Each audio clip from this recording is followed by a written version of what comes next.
everyone. I am here with Sarah Simmons. Amanda is away on book tour this week, and she kindly offered to come join me in the kitchen for Gravy Week.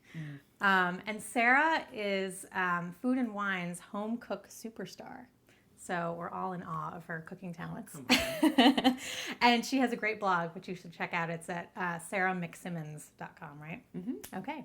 So we're going to be making gravy. As you can see, we have a turkey that was already cooked so that we could have all its lovely pan juices. And we're actually going to double this recipe, which is a cider and sage gravy by Chris and Amy. So we're going to put these back in here because we don't want to lose any of the brown bits. And then, Sarah, I'm going to turn on the heat. Do you want to man the gravy? Absolutely. Okay, cool. So the first thing we're going to do is put in a big bunch of sage. Do you want to just plop that in there? Sure. I turned the heat to medium. I don't have a super sturdy roasting pan, so I'm going to be careful with the heat just in case it starts to get really hot in certain spots. Do you want to give this a stir? I'm hearing it sort of simmer away. So we're basically just trying to get the sage to infuse in this fat and juices, and yeah, we could probably scrape up some of that stuff. Scrape a little bit up. It's everywhere in this pan, on the sides. Oh, it So smells good. really good, doesn't it? I'm waiting it for it to wilt. Yeah, wilt. I mean, Chris and Amy say wait until it sticks to the bottom of the pan, but I think with this much liquid, Maybe I it's should probably stop not touching going it to. I know, it's very tempting though. And in the meantime, you can tell me about your, what are your favorite Thanksgiving, traditions or dishes? Well, sauce is my favorite food, so I'm a big fan of the gravy. Really? I didn't know that. Oh, yes. Oh, I mean, it's it worked so out so important nicely. to me that it's a food category in my mind. Wow. Sauce. Some foods I eat just to put sauce on them. Really? Well, it looks like it's sticking a little bit. I think we can probably go ahead and add the cider. So Chris and Amy said this recipe was actually inspired by a trip to Vermont. So they wanted to use local Vermont ingredients. We're actually using a local cider from Red Jacket Orchards, which I love. And they have great apples too. I'm going to put in 2 cups since we're doubling the recipe. Oh good, there's a little leftover for us to drink. Nice. I'm gonna try it.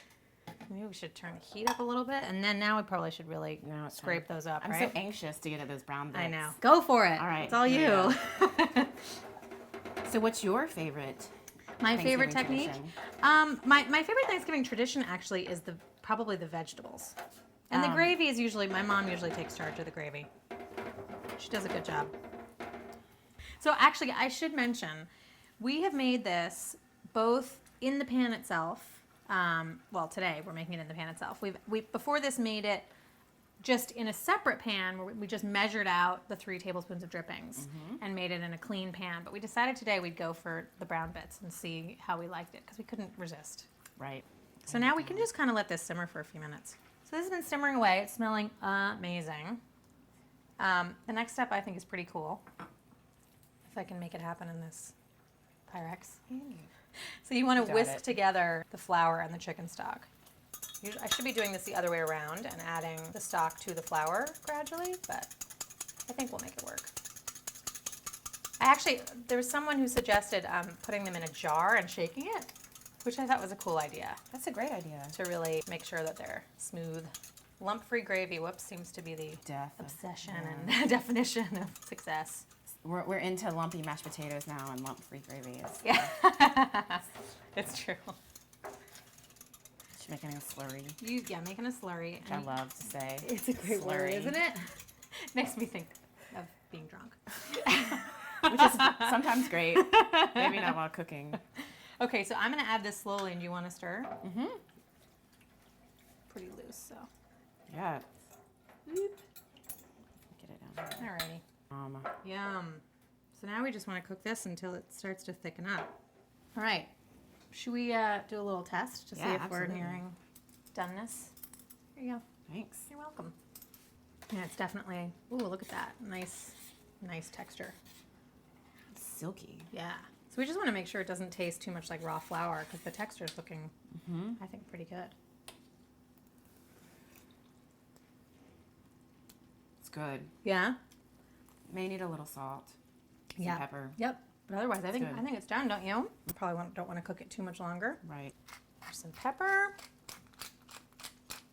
I don't know about you, but I love pepper. I do too. Okay, so I'm going to be generous with it. Everyone thinks salt is the secret, but sometimes pepper can totally transform a dish. I totally agree with you. I started playing around with different peppercorns and then just realized that it can open up flavors that you didn't even know existed in a dish, and now it's Yeah, about you finding realize the why it's perfect one of the flavors. 2 basics, Yeah. you know? It's good. That is good. So Yum. We'll see you later. yeah. You could either strain the whole thing or just take the sage leaves out and keep all the little bits in there. Yeah, I mean the bits. The bits. Gotta love They're the bits. magic. I'm gonna have a little bit more. I'm gonna wait because we have another one to make. Thank you so much for coming today. Thanks for having It's me. been so much fun. It's fun. And thank you, Chris and Amy, for a fantastic recipe. It's great.